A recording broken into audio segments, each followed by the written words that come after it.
Hello, bienvenue sur Demande à maman, le podcast. Et aujourd'hui, avec Charlotte, Bonjour à tous.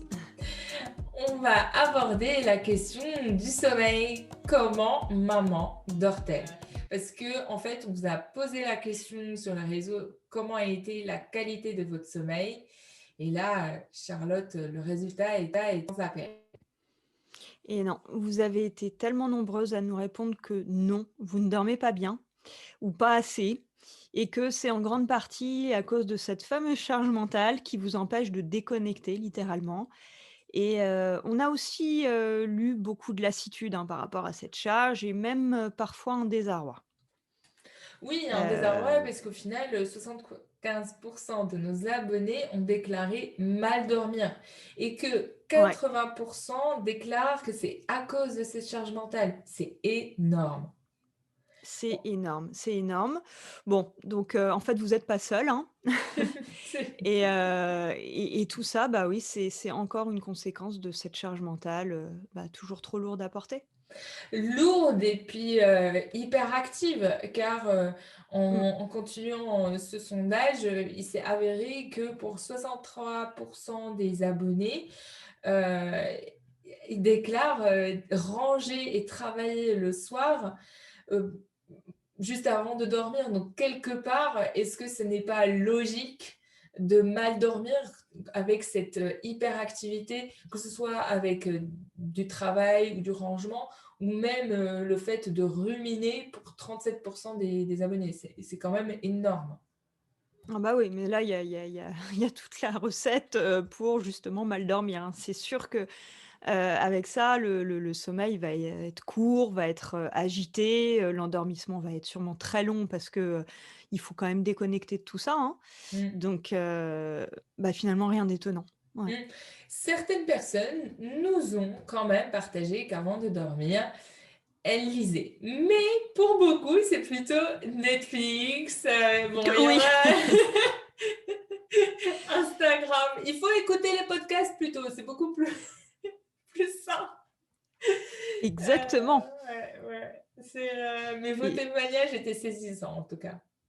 oui, bien sûr. Non, non, mais il y a vraiment, le soir, c'est les réseaux sociaux, en fait, comme un échappatoire, comme une façon de répondre à ce besoin de déconnexion, en fait, hein.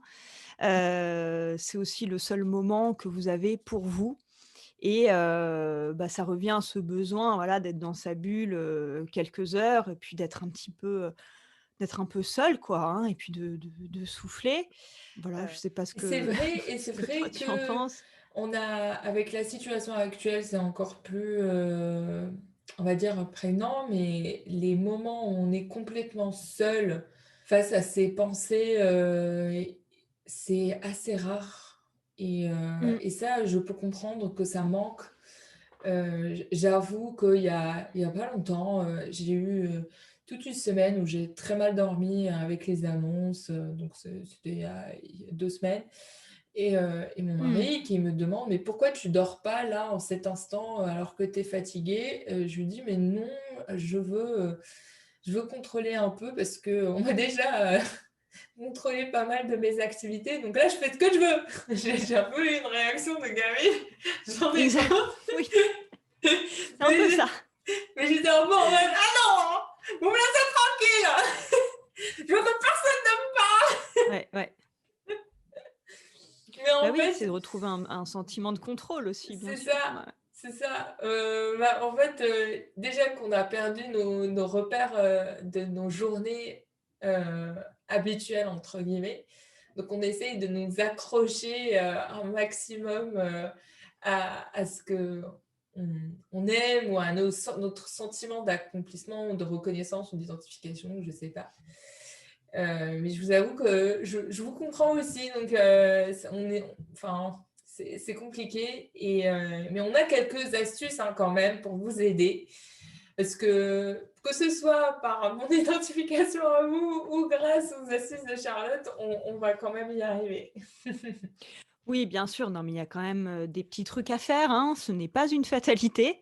Déjà, il faut commencer par vider sa tête, hein, par, déconnecter. Moi, ce que je préconise beaucoup et qui marche très, très bien, par exemple, d'écrire tout ce qui peut vous tracasser, tout ce qui vous parcourt, tout ce qui parcourt votre esprit, hein, vous le notez, personne va le lire, donc même s'il y a des fautes, on s'en fiche, vous mettez des mots clés, des phrases, des points d'exclamation, vous gribouillez, vous faites ce que vous voulez, mais vous l'écrivez, hein. Déjà, ça permet de sortir de tout ça de votre esprit. Aussi, ce qui marche, c'est de planifier, dans les grandes lignes ce que vous avez à faire le lendemain, quitte à se faire, cette fameuse to do list, hein, mais encore une fois, pour poser sur papier ce que vous avez.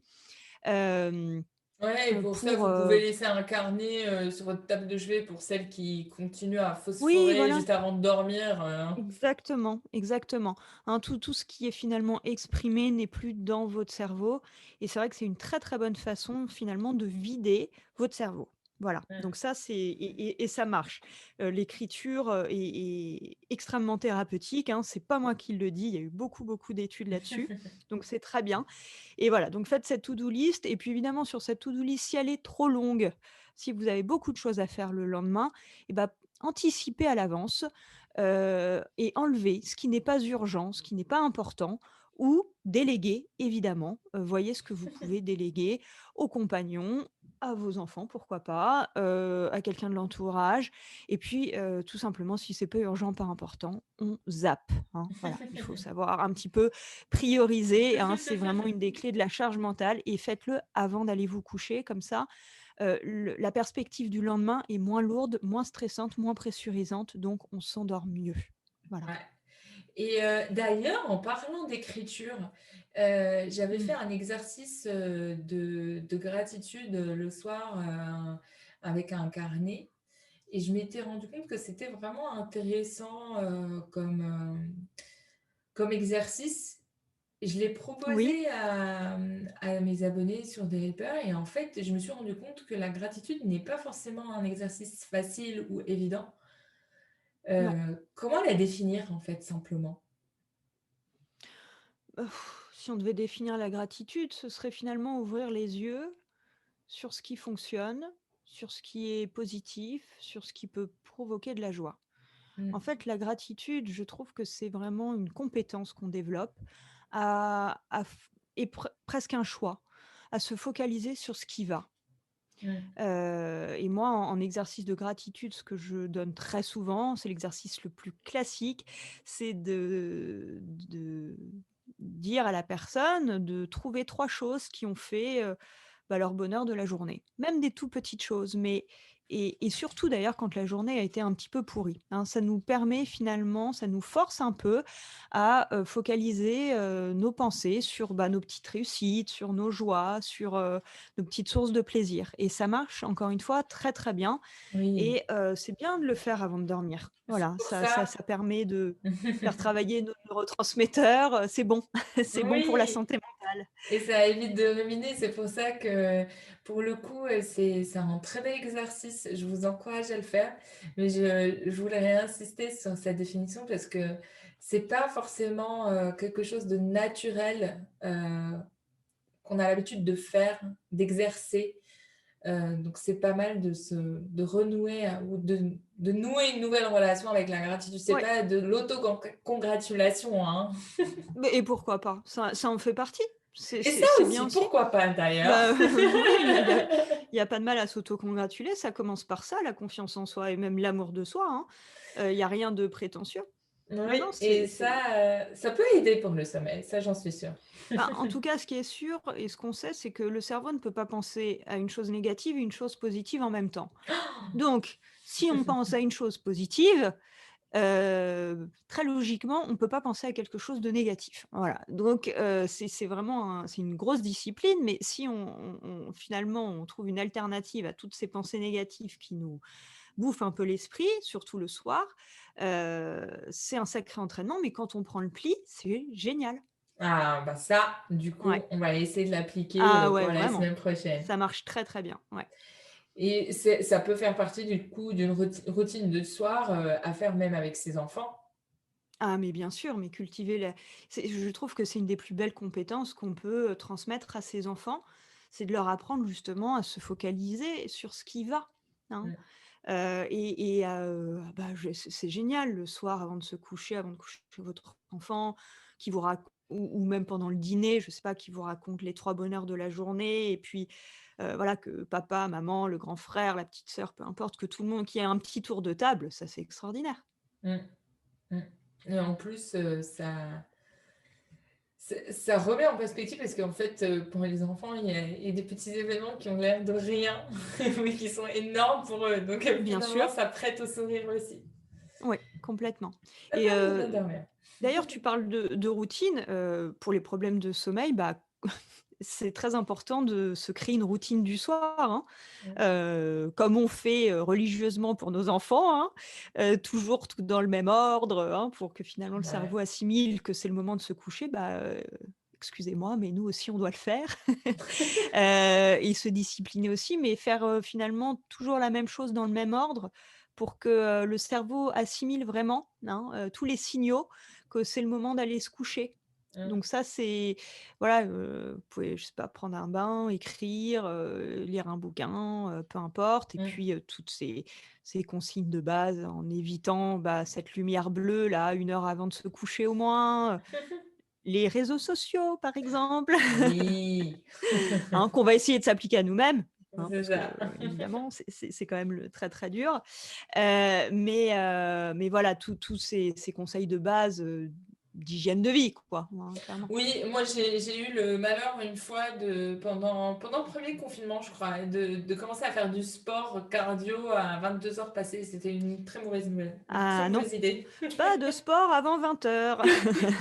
Après Là, 20 heures, pardon. là, j'avais tout donné. Mais du coup, je dormais très mal parce que mon cerveau, en fait, il repartait comme s'il Ah bah là, tu le repartait. reboostais, C'est voilà, ça. tu le reboostais, en fait, donc oui, parfois, c'est un peu contre-productif, le sport, donc il faut le faire, voilà, pas trop tard. C'est ça. Ouais, c'est génial. Comme conseil, pour le coup, je pense qu'on a bien fait le tour et de quoi vous rappeler que votre sommeil est aussi important que votre travail ou votre métier de parent. Faut pas l'oublier. Ah mais bien sûr, enfin, surtout que dormir, c'est un besoin vital et primaire et bah, on négocie pas avec ça. On négocie pas avec son sommeil comme avec son alimentation. Ça commence par là, la forme et le moral d'ailleurs. Donc voilà, prenez-en soin de votre sommeil, c'est important. Et puis, n'oubliez pas qu'en tant que parent, vous aurez assez d'occasions de rater vos nuits, donc Oui, c'est exactement. Vision très optimiste des choses, mais c'est c'est pas faux. productiviste. Exactement. Oh, sur ces bonnes paroles, nous espérons que cet épisode vous a plu, qu'avec ça, on vous a convaincu d'avoir un maximum de boost et de meilleures routines pour essayer, si possible, de vider votre charge mentale avant de dormir et de vous accompagner dans un meilleur sommeil. Merci Charlotte. Merci à toi, Boutaïna. On se dit à bientôt pour un nouvel épisode et d'ici là, n'oubliez pas de noter l'émission Demande à maman, de vous abonner et pourquoi pas de partager l'émission. À très bientôt. Au revoir.